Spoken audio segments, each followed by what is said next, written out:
Hi అండి. ప్రస్తుతం మేము ఇక్కడ గుంటూరు జిల్లా రైతు నేస్తం ఫౌండేషన్ శిక్షణ కార్యాలయం దగ్గర ఉన్నాము.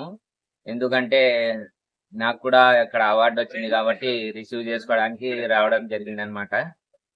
మనం లోపల వెళ్ళి చూద్దామండి.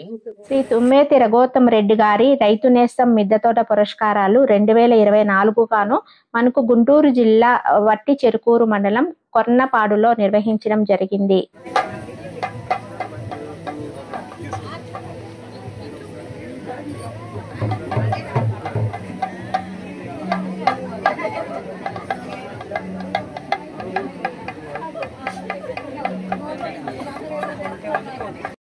అలాగే ఈసారి 30 మంది అవార్డు గ్రహీతలను ఎంపిక చేశారండి. ఇందులో 2 తెలుగు రాష్ట్రాలకు చెందిన వారు సహా ఒకరు కర్ణాటకకు చెందిన వారు ఉండడం విశేషం. 30 మందిలో 25 మంది మహిళలు ఉండడం, వాళ్ళందరూ కూడా కుటుంబ సభ్యులతో రావడం మరో విశేషం.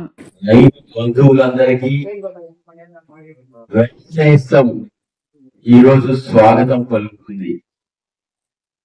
ఈరోజు ప్రాముఖ్యత మనందరికీ కూడా తెలుసు.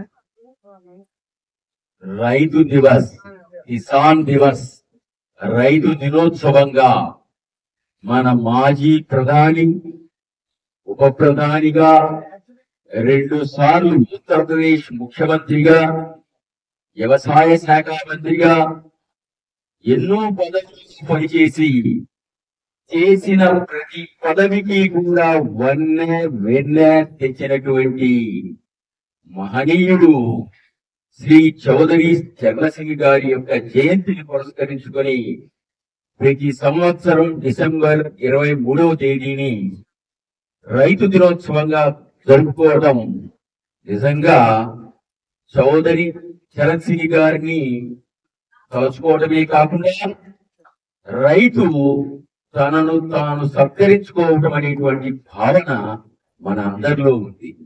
ఎందుకంటే భారతదేశంలో రైతు వెన్నెముకగా గుర్తించినటువంటి ఒక మంచి ప్రధానమంత్రి, మంచి వ్యవసాయ శాఖ మంత్రి, రైతు కౌలుదారుగా కన్నా కూడా రైతు వ్యవసాయదారుగా ఉంటూ దానికి యజమానిగా ఉంటే బాగుంటుంది అనేటువంటి మంచి తప్పుని యోచించినటువంటి వ్యక్తి చౌదరి చరణ్ సింగ్ గారు.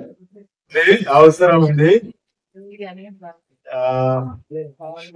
నిజానికి ఈ సదస్సులో నా పాత్ర ఉత్సవ విగ్రహ పాత్ర మాత్రమే. నేను దానికే పరిమితమై ఉన్నాను. కాకపోతే ఈ మధ్య స్పేస్ ఫిల్లింగ్ లా ఏదో నన్ను తోసారి కడిగి వారు వచ్చే లోపు నేను పఠించాలి కొంచెం. వారు వచ్చిన తర్వాత కంటే మీరు ఉన్నప్పుడు మాట్లాడవలసిన 2 పాయింట్లు చెప్తాను.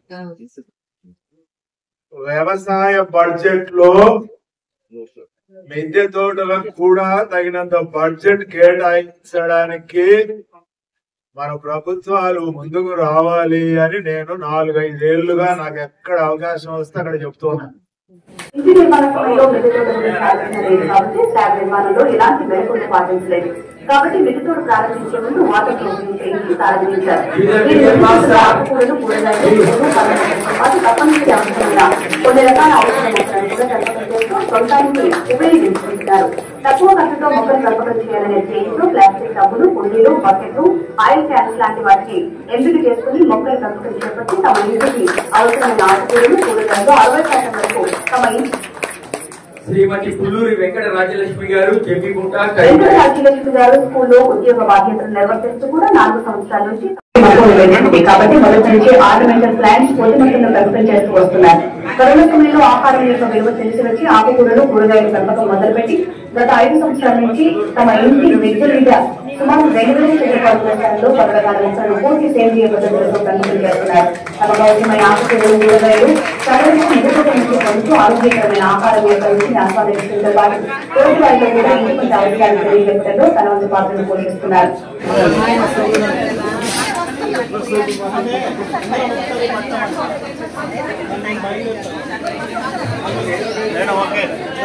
కుమార్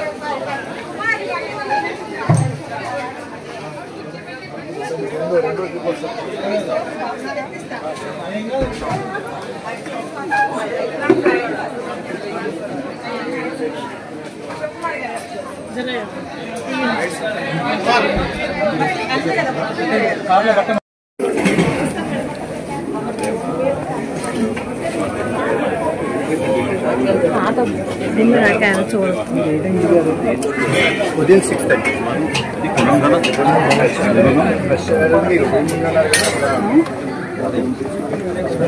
అది రాగి అది కొరలేదు అరికల బిర్యానీ అరికల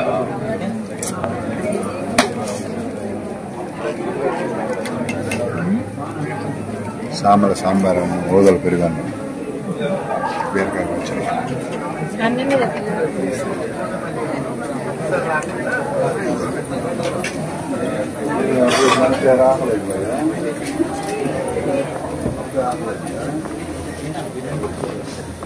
యూట్యూబర్ జ్యోతి మేడం గారు వస్తున్నారు.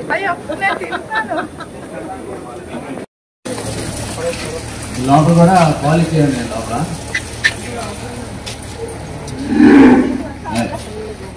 ఉదర పూజ చేసి 4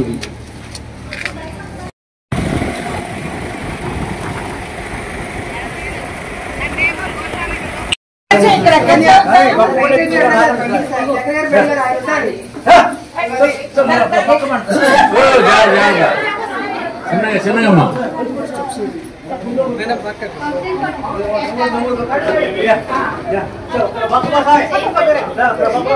కొంచెం కొంచెం తక్కువమ్మా.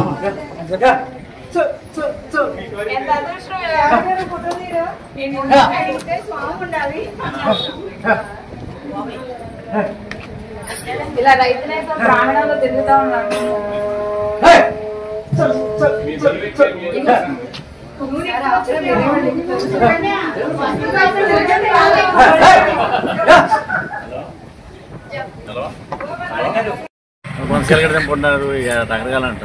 అంటే బ్లాకా సార్ ఇది కాదమ్మా. అయితే చాలా చాలా హ్యాపీగా ఉంది. మేము గుంటూరుకి వచ్చి ఇక్కడ మాకు పురస్కారం రావడంతో గుంటూరుకు వచ్చి పురస్కారం తీసుకోవడం జరిగింది. రైతు నేస్తం ఫౌండేషన్ ఆధ్వర్యంలో మాకు ఈ అవార్డు రావడం జరిగింది. సో చాలా చాలా హ్యాపీగా ఉంది. ఇక్కడ అంతా చాలా పండగ వాతావరణము అంతా కోలాహలంగా కనిపించింది. ఈరోజు మేము మా జీవితంలో మర్చిపోలేని రోజుగా ఈరోజు చాలా సంతోషకరమైన రోజుగా అనుకుంటున్నాము. చాలా హ్యాపీగా ఉంది.